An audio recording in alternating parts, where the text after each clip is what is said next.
The cult of the customer. Create an amazing customer experience that turns satisfied customers into customer evangelists. Book by Shep Hyken. Introduction. The cult of the customer क्या है? जब आप cult शब्द सुनते हैं, तब आपके दिमाग में क्या आता है? आप शायद डरावनी चीजें सोचते होंगे, लेकिन सच तो ये है कि कल्ट एक लैटिन शब्द कल्टस से बना है।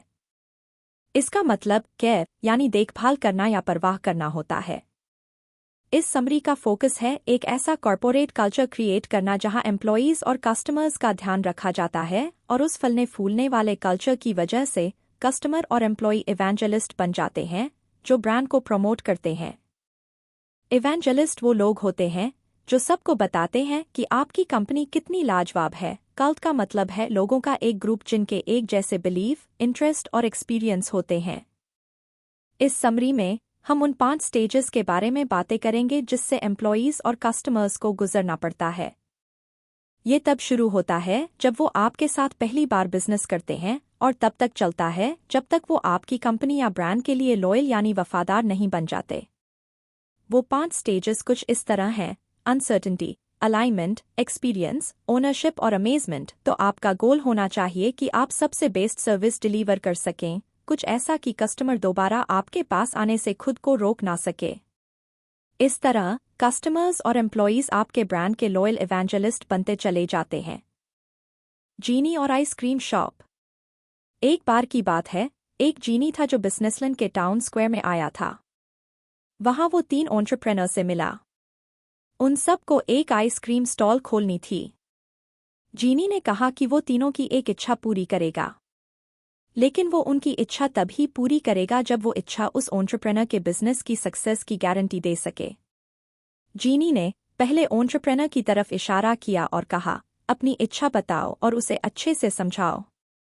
पहले एंटरप्रेन्योर ने कहा कि उसे अपने स्टोर में दुनिया की सबसे टेस्टी आइसक्रीम बेचनी है, लेकिन जीनी ने मना कर दिया।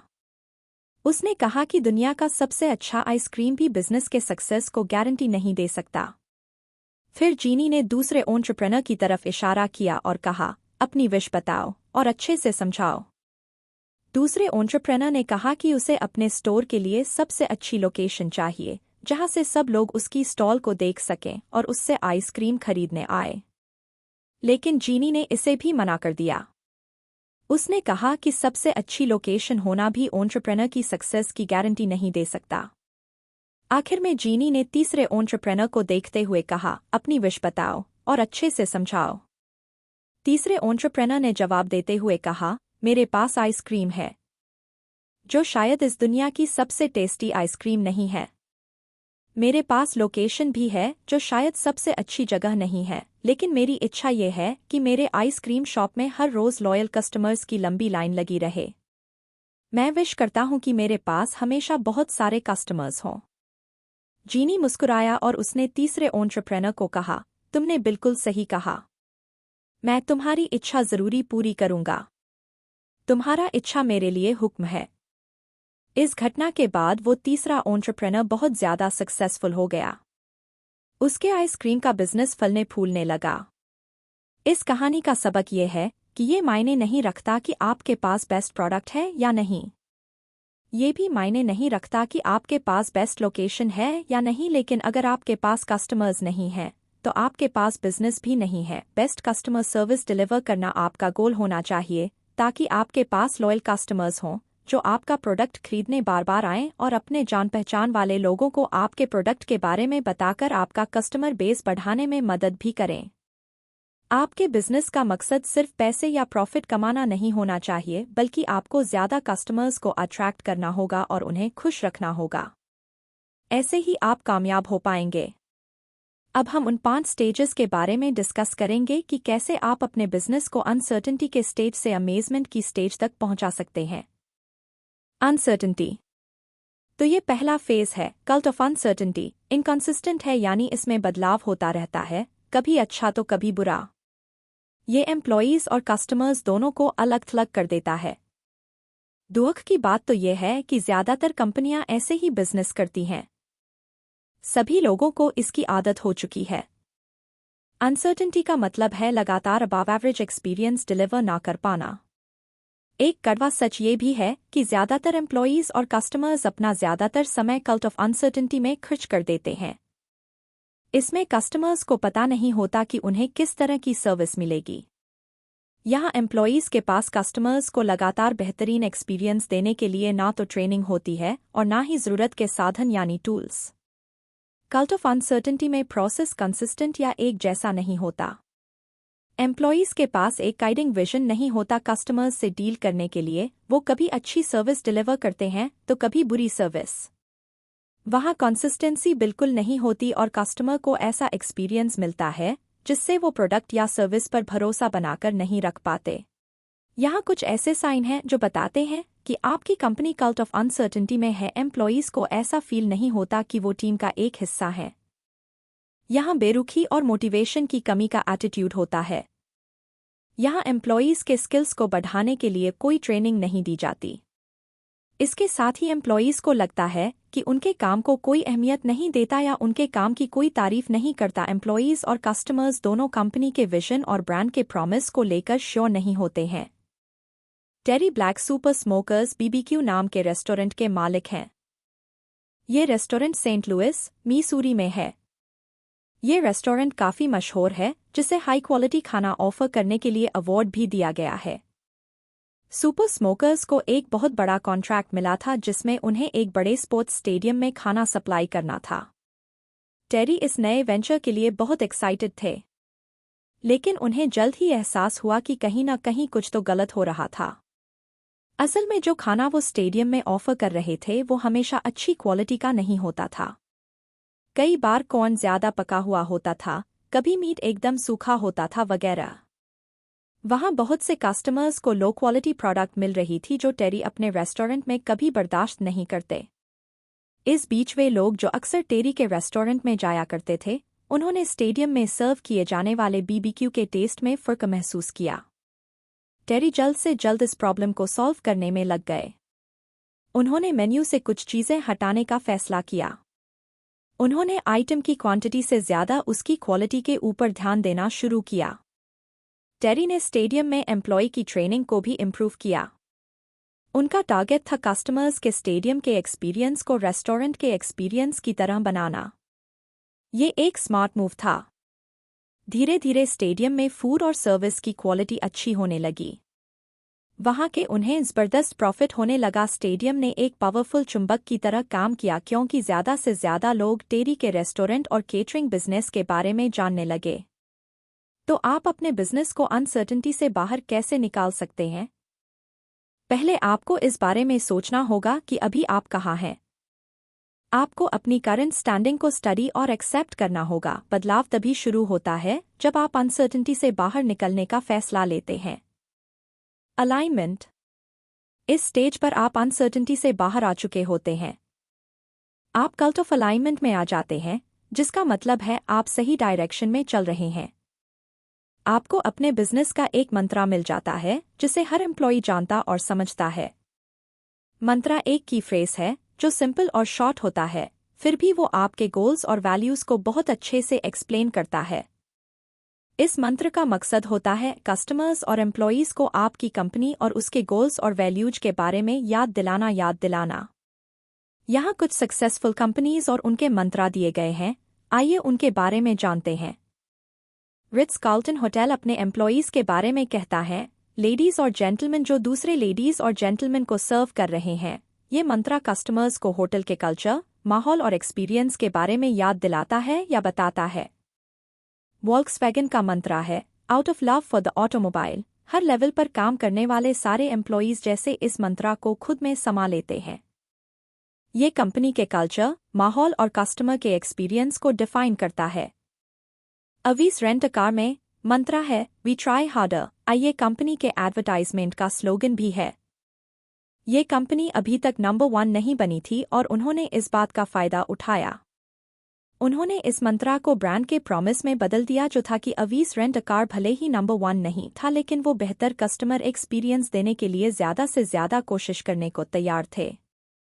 बीटल्स का भी एक मंत्रा था जो एक क्लियर विजन था कि वो क्या अचीव करना चाहते थे। बीटल्स का मंत्रा है, बिगर देन एल्वीज। ये 3 वर्ड्स उस पावर और एनर्जी को दिखाते हैं जिसने इस महान बैंड को उनके हर उतार चढ़ाव से जूझने में मदद की।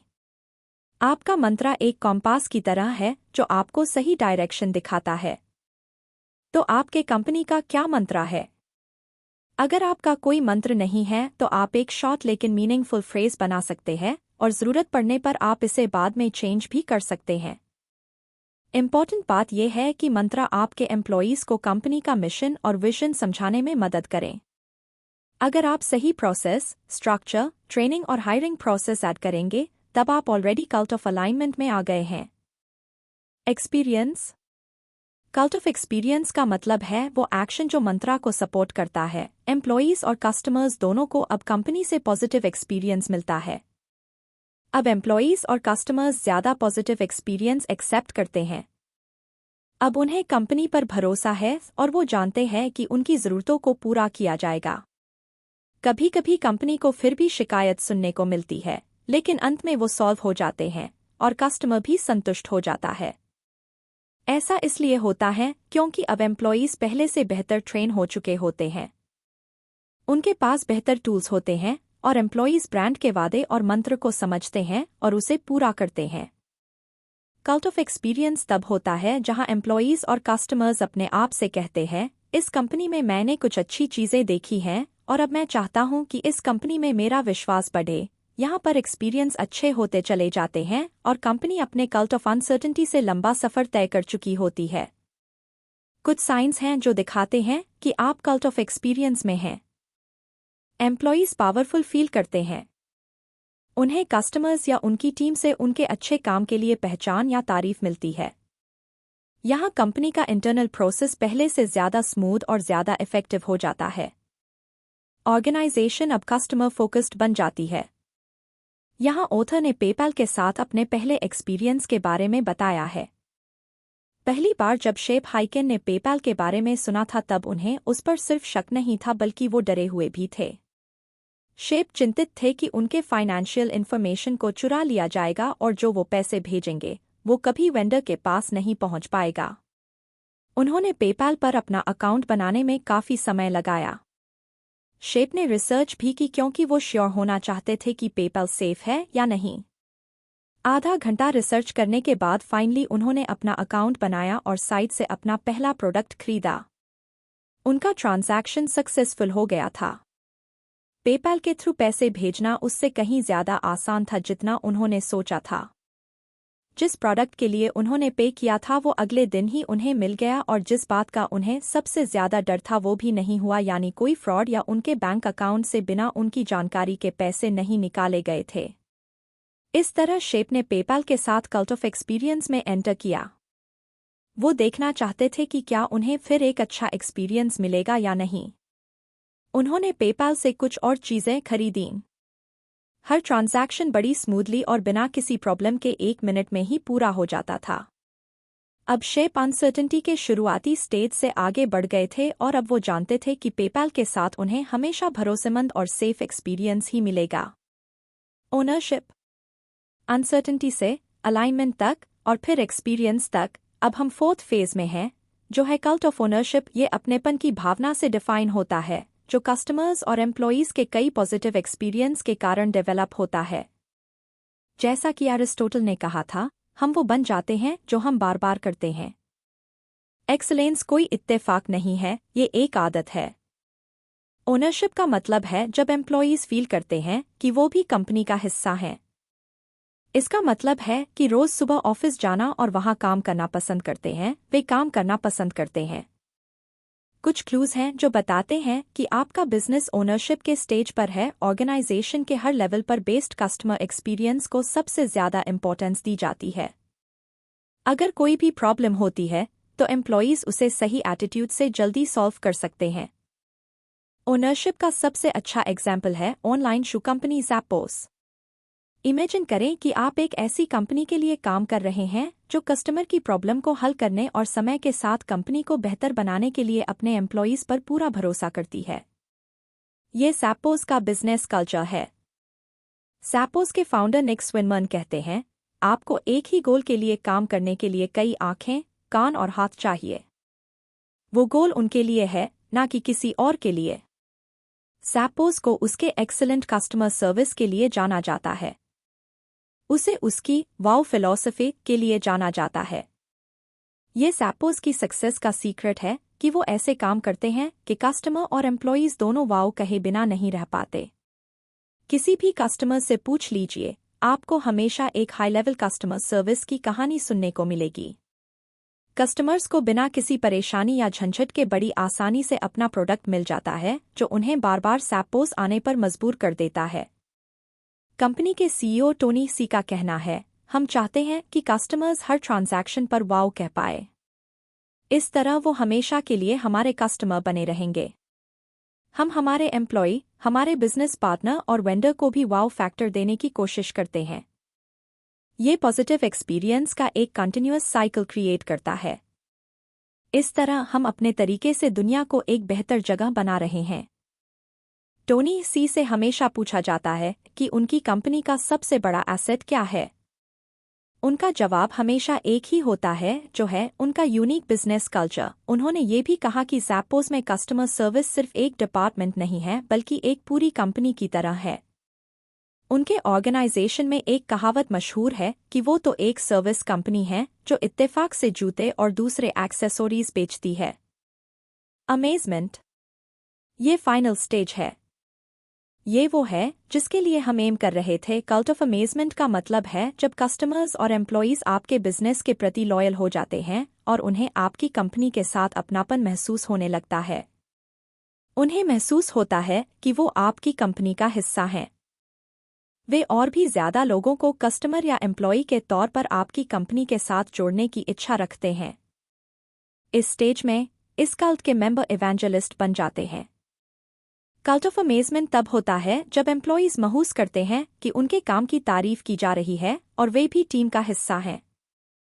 वे अपने स्किल्स को लेकर कॉन्फिडेंट होते हैं और वे फील करते हैं कि कंपनी उनकी वैल्यू करती है। इस कमाल के एक्सपीरियंस की वजह से एम्प्लॉयीज अपने फ्रेंड्स और फैमिली को आपकी कंपनी में काम करने के लिए कहते हैं। वे सबको बताते हैं कि उस ऑर्गेनाइजेशन में काम करना कितना अच्छा एक्सपीरियंस रहा है। कल्ट ऑफ अमेजमेंट तब भी होता है जब कस्टमर्स लगातार भरोसेमंद यानी रिलायबल और अच्छी सर्विस एक्सपेक्ट करते हैं। वे अपनी ज़रूरतों को पूरा करने के लिए दोबारा आपका प्रोडक्ट या सर्विस इस्तेमाल करते हैं। कस्टमर्स हमेशा अच्छी क्वालिटी की सर्विस और प्रोडक्ट को देखकर चकित हो जाते हैं, इसलिए वे अपना एक्सपीरियंस लोगों के साथ शेयर करते हैं और अपने फैमिली और फ्रेंड्स को सैम प्रोडक्ट या सर्विस ट्राई करने के लिए कहते हैं। एक कंपनी जिसके पास कल्ट ऑफ अमेजमेंट है वो है डिज्नी। हम सब जानते हैं कि डिज्नीलैंड और डिज्नी वर्ल्ड टूरिस्ट्स को कितना अट्रैक्ट करते हैं। ये उन्हें एक ऐसी जादुई दुनिया में ले जाती है जिसे देखने के लिए हर कोई तरसता है। लेकिन दूसरी कंपनियों के मुकाबले में डिज्नी अपने एम्प्लॉयीज को बहुत कम पैसे देती है। तो फिर कैसे डिज्नी के पास कल्ट ऑफ लॉयल एम्प्लॉयीज हैं? डिज्नी के एम्प्लॉयीज लगातार लोगों को एक मैजिकल एक्सपीरियंसेस डिलीवर करते हैं, जबकि उन्हें अपने काम के कुछ खास पैसे नहीं मिलते। तो इसके पीछे क्या कारण है? इसका जवाब यह है कि डिज्नी के एम्प्लॉयीज जानते हैं कि वे एक बहुत ही खास और हटकर जगह पर काम करते हैं और वो सभी एक स्पेशल टीम का हिस्सा हैं। इसलिए वे हमेशा वहां काम करते रहना चाहते हैं। डिज्नी के एम्प्लॉयीज कंपनी के साथ एक अपनापन और जुड़ाव महसूस करते हैं और उनका मिशन होता है लगातार बढ़िया सर्विस देना। चैलेंजर आउटप्लेसमेंट काउंसिल ने एक सर्वे किया। इस स्टडी का मकसद था उन 3 फैक्टर्स को पहचानना है जो सैलरी से ज्यादा इंपॉर्टेंट होते हैं। वो 3 फैक्टर हैं इंडिपेंडेंस यानी आज़ादी, रिकॉग्निशन या अप्रिशिएशन यानी पहचान या तारीफ, और कंपनी के लिए कंट्रीब्यूशन यानी योगदान। सैलरी इन तीनों के बाद में आती है। इसमें पैसा कम इम्पॉर्टेंट हो जाता है क्योंकि डिज्नी के एम्प्लॉयीज महसूस करते हैं कि कंपनी उनकी वैल्यू करती है और उन्हें अपने एम्प्लॉयीज की परवाह है। दूसरा एग्जाम्पल है टोनीज, एक फाइन डाइनिंग रेस्टोरेंट। ये रेस्टोरेंट स्ट्रीट लुइस, मिसूरी में है। टोनीज ने लगातार एक्सीलेंट डाइनिंग एक्सपीरियंस देकर अपनी एक खास पहचान बना ली है। टोनीज के एम्प्लॉयीज भी प्राउड फील करते हैं कि वे एक स्पेशल जगह पर काम करते हैं। इस रेस्टोरेंट में टेबल मिलना बहुत मुश्किल होता है, इसलिए आपको टेबल बुक करने के लिए पहले से कॉल करने की ज़रूरत होती है।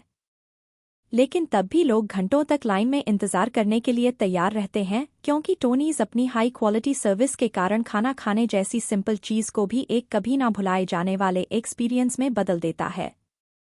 वहाँ के एम्प्लॉयीज हमेशा कस्टमर्स की उम्मीदों पर खरे उतरते हैं, इसीलिए कस्टमर्स वहाँ बार बार जाना पसंद करते हैं और अपने जान पहचान वालों को भी टोनीज में जाने के लिए कहते हैं। एक कस्टमर है जिसने टोनीज के बारे से अपना एक्सपीरियंस शेयर किया था। उस औरत ने टोनीज की इतनी तारीफ सुनी थी कि उन्होंने सोचा कि क्यों ना वहां जाकर देखा जाए कि ऐसी क्या खास बात है उस रेस्तौरांत में।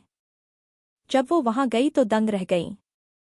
इसका कारण था उनकी लाजवाब सर्विस। उस औरत ने किसी को बताया नहीं था कि उस दिन उनका बर्थडे था, लेकिन ना जाने कैसे टोनीज के स्टाफ ने उनके लिए एक स्पेशल केक बनाया और उन्हें विश किया।